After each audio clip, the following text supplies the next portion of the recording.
Joining me now on the program, the Shadow Justice Minister David Feeney and also Parliamentary Secretary for Communications Paul Fletcher. Gentlemen, good morning to you. As now the questions are being asked, David Feeney, I guess one thing that was glaring yesterday was this disparity between what the Prime Minister had said in terms of this this gunman having a gun and being on the gun register, whereas the New South Wales Authority said that wasn't the case. Well, what's your reaction to that?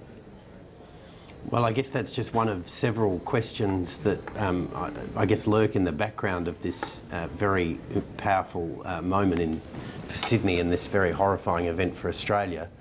I guess we've seen the Prime Minister and the New South Wales government say a number of different things here, and the Prime Minister has obviously now called for a joint report from the two that will, I think, go to a number of issues around the justice system as well as some of the operational decisions made around the siege.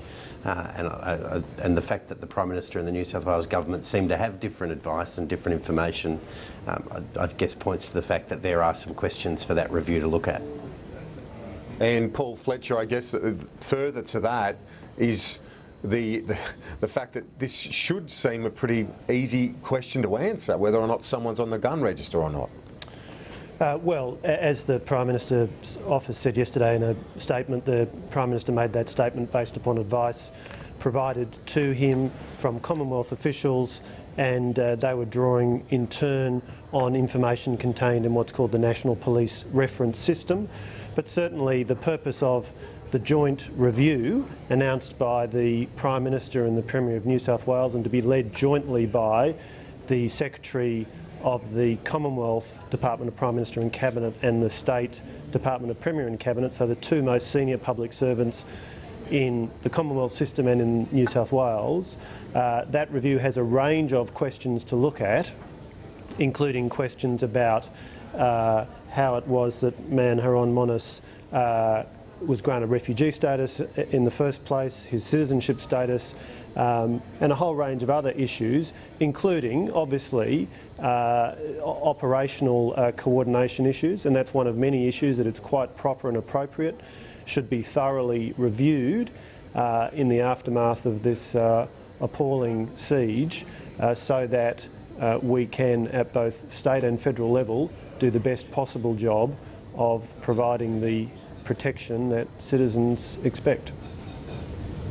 David Feeney, as the Shadow Justice Minister, any reflections, any thoughts on the issue of bail and bail laws? I know the DPP, I put this to the Premier just a short time ago, the DPP in New South Wales have launched a review of all bail decisions in New South Wales in the wake of the events of this week.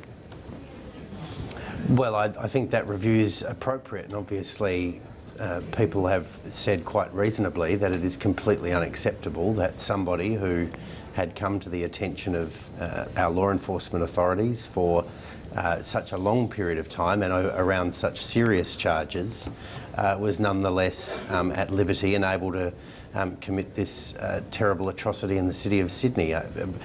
Any reasonable person looking at these events would say that's not an acceptable set of circumstances, and that the bail system has failed the people of New South Wales and indeed failed Australia more broadly. So I think it's very reasonable that we ask questions, and in the New South Wales jurisdiction that the Attorney General and the New South Wales Government take on very seriously the task of reviewing the bail system and making sure that it is operating to best effect and getting the balance right between incarcerating people and making sure that the community is safe. You'd agree with all of that, wouldn't you, Paul Fletcher, as a Sydney sider yourself, knowing this area all too well and the impact on your city, your state? Well, look, obviously, like everybody who lives in Sydney, has worked in business or been a lawyer as I have, it's a part of the city that I'm extremely familiar with.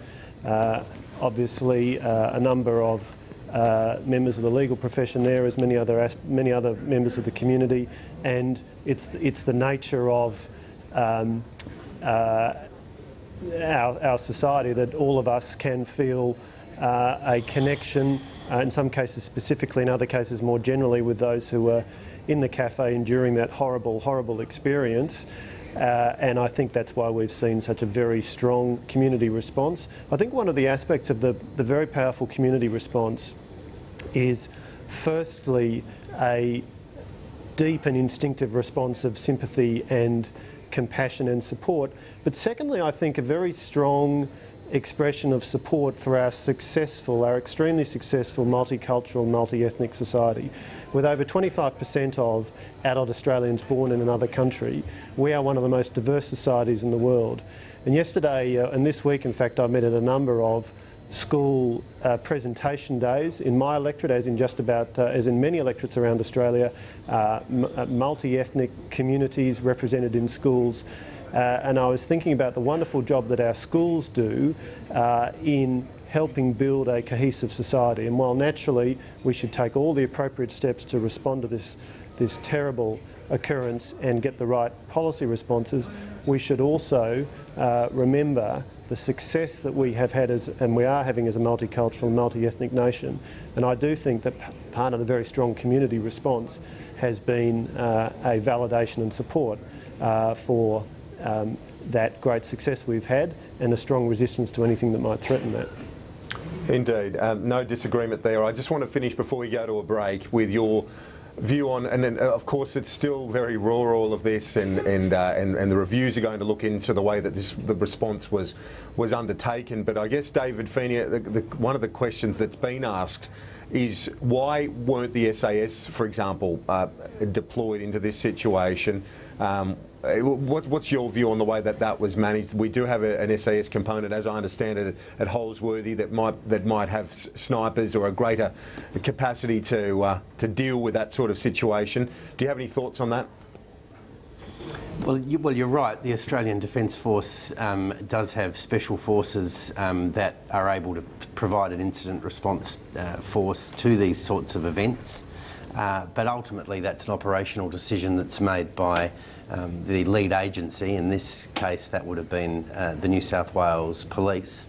And so the New South Wales Police would have been well aware that they had that resource and other resources to draw upon if they were needed. So I think that's the kind of speculation that probably doesn't help, but it is the kind of question that review undertaken by the Commonwealth and New South Wales governments does need to turn its mind to. Were there any resources or any capabilities that siege needed that they didn't have? That is a fair and reasonable question. Those resources might have come from the ADF, but really they could have come from any of our security and defence and intelligence agencies. So making sure that agency coordination is as strong as it can be should be an important focus of that review. The fact that the Prime Minister was advised about a gun licence, and there is now a question of that gun licence, I guess points to the fact that coordination can never be taken for granted. There needs to be a fusion of all available information, and that needs to happen straight away. Absolutely, yeah, and that's a valid point, given that disparity between the two bits of advice that the Premier and the Prime Minister put yesterday. We'll have more after the break on AM Agenda. Stay with us.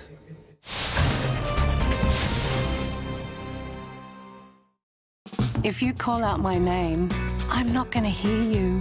If you want some FaceTime, there's a mirror over there. If you're Ryan Gosling and you're knocking on my front door, now isn't really a good time. Sorry, Ryan. Tu mi racconti di te, di un mondo che fu, eppure mi è rimasto nel cuore l'amore che tu avevi per me. Vorrei tornare indietro per un momento, ma il tempo non si ferma. Christmas is for good, good, good guys. Buy less, cause we smash your prices. Good, good, good, we're the good guys. Christmas is for good guys. Jump in-store or online for superhero prices. Some of these natural gas projects are huge. Finding energy takes more than just energy companies. How do we make them big for Australian businesses? Gorgon, Weestone, These projects can't happen without Australian companies. We bring a lot to the table. Skills, local knowledge. Chevron's putting $40 billion to work with local businesses. Good people. And there's more to come. That's how we'll all We succeed. couldn't succeed without them. You'll find just what you want this Christmas at Myer, with 20 to 30% off the original price of toys. Conditions and exclusions apply. Offer ends Christmas Eve. Or if you still can't decide, surprise someone with a Myer gift card, available in a range of designs. Wonderful's waiting. Go out and find it. Want a mobile plan with a huge 5 gigs of data each month to watch around 11 hours of YouTube? Surf the net for almost 34 hours. Or make 23 hours of Skype calls. All for just $44.90 a month. Just switch to Amasim Unlimited, the mobile plan helping hundreds of thousands of Aussies save. It's easy. Simply bring your own mobile, even your existing number, and we'll send you a new SIM card free. You'll enjoy a huge 5 gigs of data, unlimited standard calls and SMS, plus no lock-in contract. All for just $44.90 a month. And it gets even better. Be quick and you'll pay just $20 for your first month. No wonder Amasim has won Mobile Service Provider of the Year. Remember, you'll get all this with no lock-in contract. Plus $20 for your first month. All backed by the Optus network, covering 98.5% of Australians. Hurry, offer ends soon. Go to amasim.com.au. You'll find just what you want this Christmas at Myer, with 20 to 30% off the original price of toys. Conditions and exclusions apply. Offer ends Christmas Eve. Or if you still can't decide, surprise someone with a Myer gift card, available in a range of designs. Wonderful's waiting. Go out and find it.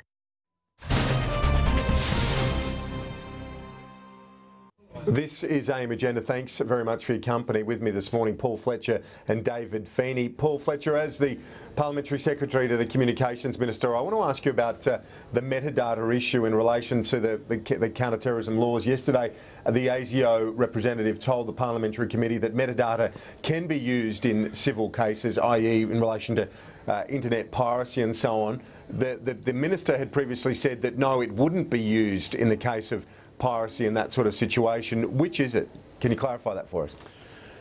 Well, the situation in relation to metadata is that under the law as it presently stands, where metadata has been retained by a telco or an internet service provider for its business purposes, then there is the capacity for the Federal Police and other agencies to lodge a request for that information under the Telecommunications Intercept and Access Act. Now, there's legislation currently before the Parliament which is now being examined by this committee, which was holding hearings yesterday, I believe, which is looking at the question, or the legislation is proposing that there be a period under which there's a retention, a greater retention of that data, and so that would be a legislative requirement to retain the data. At the moment, as I say, the law is that the carriers are not under any legislative obligation to retain metadata. Just to be clear, metadata is things like the number that the calls originated from, the number that it's going to, and in the case of an internet browsing session, things like the originating IP address and so on. Now, that's the issue that the committee is working through, the Senate committee is working through. That'll make a set of recommendations and the government will then consider those in the context of the legislation. But can it be used for people downloading illegally and that sort of thing? Well, the point I make to you is that that legislation is not looking at changing the circumstances in which those powers can be exercised. So it's not looking at changing the nature of the matters for which the agencies have the power to seek information. It's looking at the obligations on the carriers and the internet service providers in relation to the obligation to retain metadata. All right. I just want to finish on the submarine issue with David Feeney.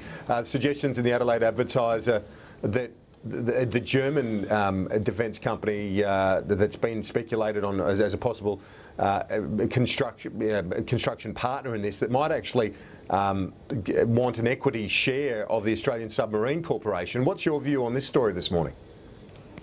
Well, I hope that last answer cleared up all of your metadata questions there. Listen, this has been an interesting development, and we've seen this unfold for a little while in the submarine debate.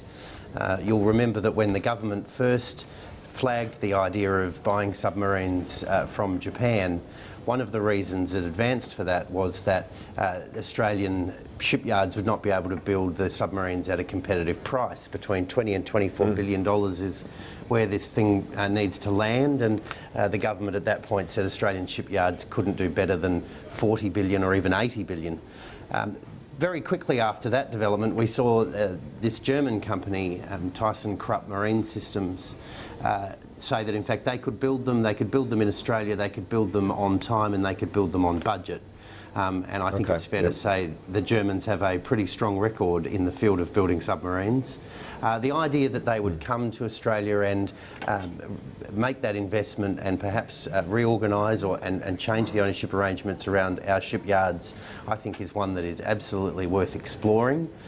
It's another option for this government rather than simply destroying the Australian shipbuilding and submarine industry and heading overseas. Gents, we're out of time. David Feeney, Paul Fletcher, thank you for your time this morning. A quick break on AIM Agenda. Back in